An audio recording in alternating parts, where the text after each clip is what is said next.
여러분, 찰흙으로 무언가를 빚어보신 경험이 있으실까요? 뭔가 형상을 만드시려고 노력을 하시다가 그 형상이 잘 만들어지지가 않아가지고 다시 처음으로 이제 돌아가서 찰흙들을 다시 합해다가 새롭게 빚는 것을 해보신 경험들이 다들 있을 줄로 압니다. 오늘 우리를 빚으시고 만드신 창조주 하나님께서 이스라엘 백성들을 이렇게 저렇게 애를 쓰시다가 도저히 그들이 말을 듣지 않자 그들을 다 용광로 속으로 집어 넣습니다. 그리고 새롭게 빚을 것이라 라고 선포하십니다. 그 본문의 말씀을 오늘 함께 살펴보도록 하겠습니다. 18절에서 20절을 보시면 이스라엘의 죄악으로 인해서 하나님은 바벨론을 심판의 막대기로 사용을 하십니다. 정말 처참하게 그들을 심판자로서 이스라엘 앞에 세우십니다. 그 모습을 풀무불 가운데 남겨진 찌꺼기의 모습으로 이스라엘 백성들을 모습을 그렇게 표현하고 있습니다. 여러분, 찌꺼기라는 게 무엇입니까? 전혀 쓸모가 없어서 이제 버리기에 마땅한 것들, 말하자면 쓰레기 같은 그런 모습이더라라는 것이죠. 결국 그들은 다 함께 용광로 속에 넣어서 새롭게 정결하게 만들겠다라는 하나님의 계획이 기록되어져 있습니다. 바벨론의 심판 가운데 그 70년 바벨론의 포로 생활 가운데 핍박과 박해 속에서 용광로 속에서 새롭게 이스라엘 백성들을 빚고자 하는 것이 하나님의 계획이더라라는 것입니다. 여러분, 행동 한 가지를 고치고 회개하는 것이 참 쉽지가 않은 것 같습니다. 하나를 고쳤지만 그 중심이 변하지가 않으면 결국 온전하게 변하지가 않더라는 것입니다.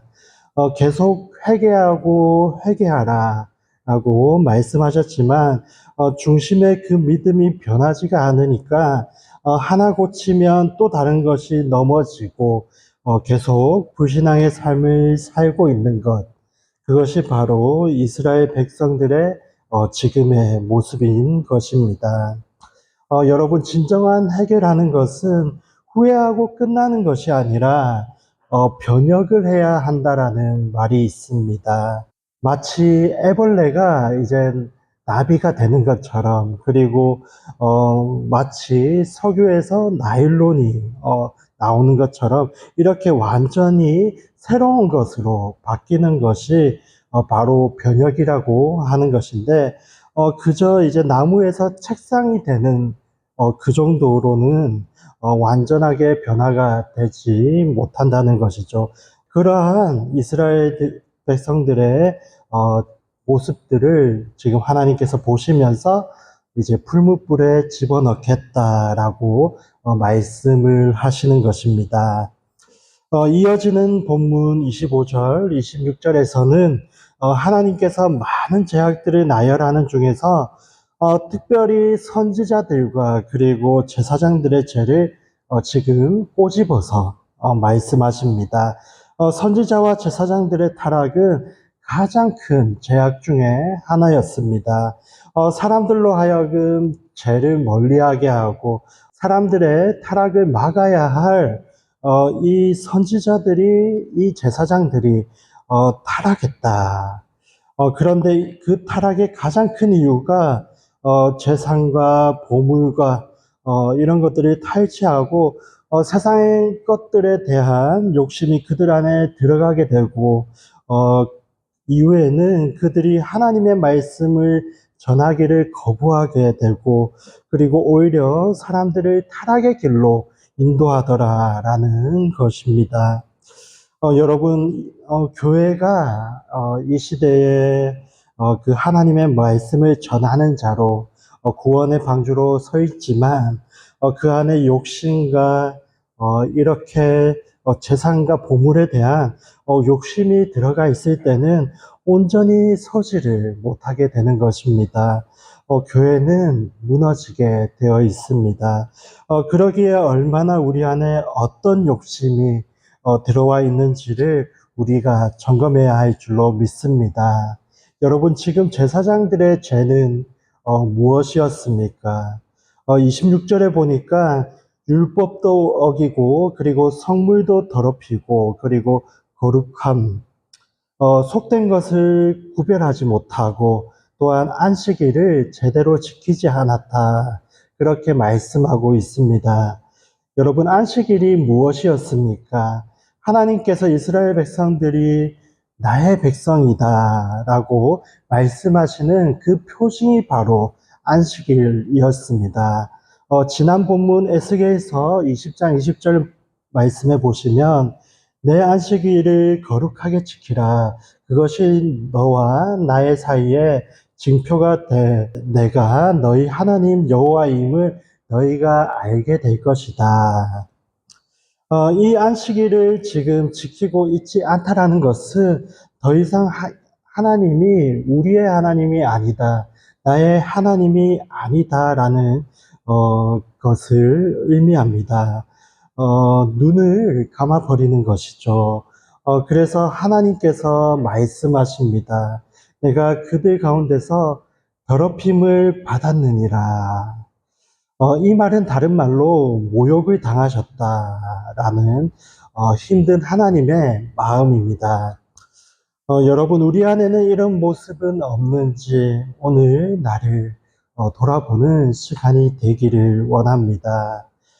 또한 28절에 보시면 그의 예언자들은 허황된 계시를 보고 그들에게 거짓된 점을 쳐준다.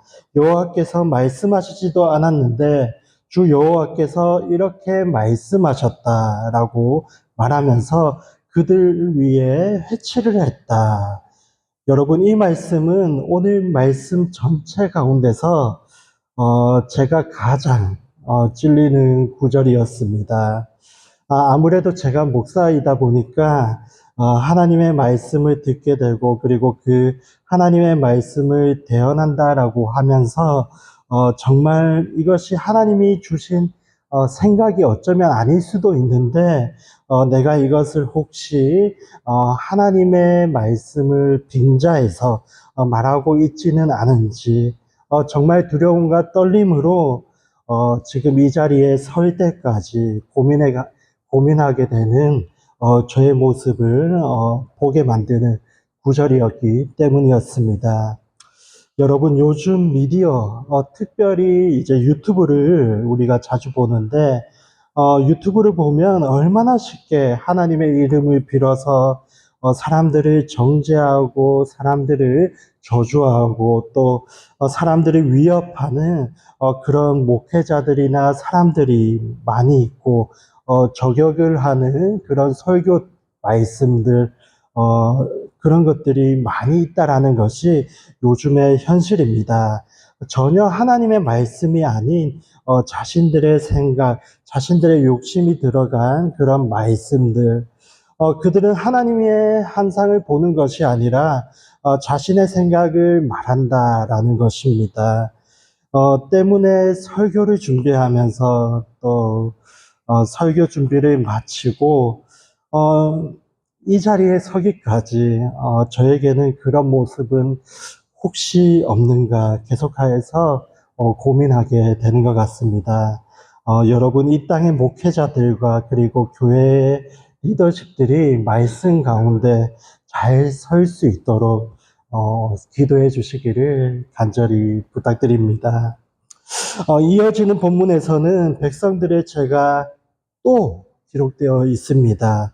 지금 그들도 동일하게 제사장과 선지자와 지도자들과 마찬가지로 하나님께서 기뻐하시지 않는 죄악의 길로 동일하게 걸어가고 있더라라고 기록되어져 있는 것입니다. 여러분, 온 이스라엘 백성들이 타락을 했습니다. 심판을 할 수조차 없는 모습으로 되어 있더라는 것입니다.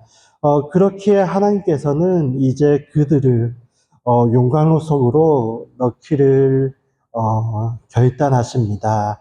바벨론의 심판이라는, 바벨론의 포로로 끌려간다는 그 용광로 속에 집어넣어서 그들을 이제 불로써 태우시고, 또 불로써 다시 빚으시고 만드시고 세우시는 이러한 일을 행하시겠다라고 오늘 결정을 하시는 것입니다. 사랑하는 여러분, 하나님께서 우리의 삶을 때때로 우리를 용광로 속에 집어 넣으실 때가 있습니다. 환란의 용광로, 그리고 건강의 용광로, 그리고 사막의 광야의 고난 속에 우리가 들어갈 때가 있습니다. 그때 우리는 어떻게 해야 할까요?